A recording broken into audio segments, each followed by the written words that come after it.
For a considerable amount of time, months and years, Melville and surrounding areas have been suffering from a lack of water supply and at times no water at all. This is the current situation in Melville at the moment.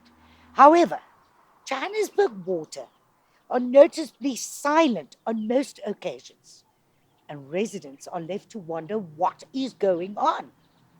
Too often it is blamed on an aging infrastructure, but there seems to be no willpower to actually address the issue.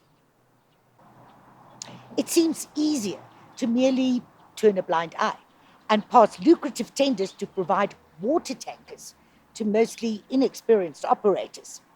Many believe this is a sure indication of corruption.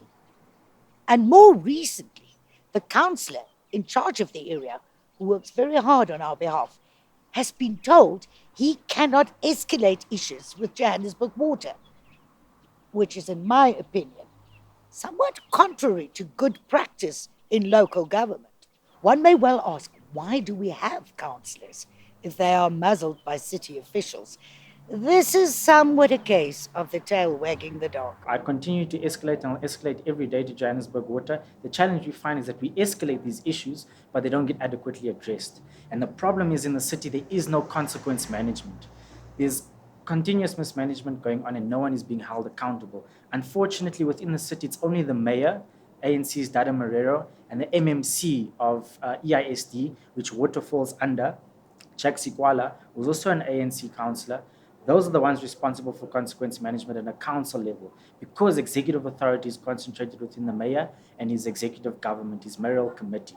So it has been a long time. I mean, one official told me when I did oversight that they raised the alarm about 15 years ago, as a decade and a half ago, that these issues were coming, that the commando system, which is extremely old, some of the infrastructure within the commando system is about 60, 80, and some close to 100 years old. So this is incredibly old infrastructure. It has not been adequately maintained over the years and has reached its end of life expectancy in terms of infrastructure and has far exceeded its available capacity in terms of what it can deliver. Have been fighting for these critical upgrades and repairs of the infrastructure.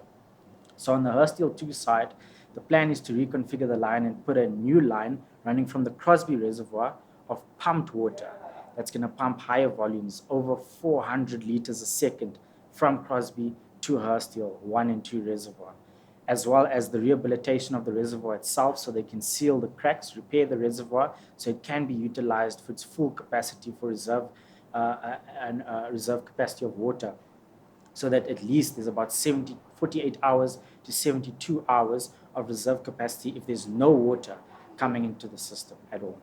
So this is the challenge. We raise these issues time and time again in council with the political principles. However, nothing is done. And that's why you have the scenario of the tail wagging the dog. I went this week to Crosby to get information and update. I went on site and I was actually encountered a Joburg water official who attempted to block me and argued that how can I be unannounced? And I had a full-on argument and fight with him to say that I have every right as a councillor in the city to be there on site, to interrogate for myself and to get the information so I can relate back to the residents. We asked some residents of Melville how the current water shortage is affecting them. If we don't have water, it's really difficult to go about our day, not being able to drink water, wash your hands, go to the bathroom. My co-worker lives in Melville as well, so she really struggles to go about her life in a standard way. She isn't able to bath or wash her dishes, and she's just forced to eat less and eat bread and things like that because she can't wash her dishes, can't bath. So it's just really inhumane. You can't let a population go 2 weeks without water and expect everything to go on and society to move on normally. It's just not okay. And I think there are solutions. They're just not implementing them or prioritizing those issues. It's been really bad. I think oftentimes people don't understand the mental health effects that you get when you don't have water, around not being able to open your taps and have water, having to spend extra money outside of having to pay your monthly bill just to have some sort of water. It's really frustrating, and it breaks my spirit because we're supposed to be living in a city that provides services, and we have been now 13 days and counting without water in our taps, let alone air coming out of our taps. It's been devastating. Municipal government is about getting basic services right. There's no great ideology, there are no grand visions, but I suppose in Joburg it's a grand enough vision to say you want the basics to work.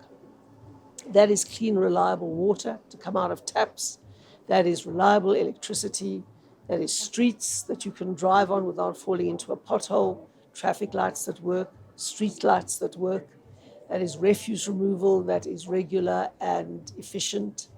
That means sewage systems that work. That means investment in capital infrastructure so that with the growth of the city, we are prepared for more and more people drawing on the services. It means all of those things. It means safe public open spaces. It means bylaw enforcement. It means ensuring that residents can enjoy their city peacefully and safely with all the basic amenities. That is what local government is about, and that is what we plan to fix and establish if the voters want it and if they vote us into office. Well, our councillors are literally heroes. You know, they are battling against these huge odds without the power to issue instructions to the staff in the entities or in the city. All they are trying to do is represent their residents, put on the pressure, get the answers, get the information, and they're being blocked. And that is simply unlawful and unconstitutional because councillors are there to represent their residents. And they don't speak for themselves, they speak for the people who live in Joburg, who pay the rates and service charges in Joburg. And we're going to push very hard for councillors not only to be heard, but to be responded to positively, because otherwise they are thwarted in the very basics of the job they have to do. We think it's high time that the current management at Johannesburg Water is removed and competent people are put in their place.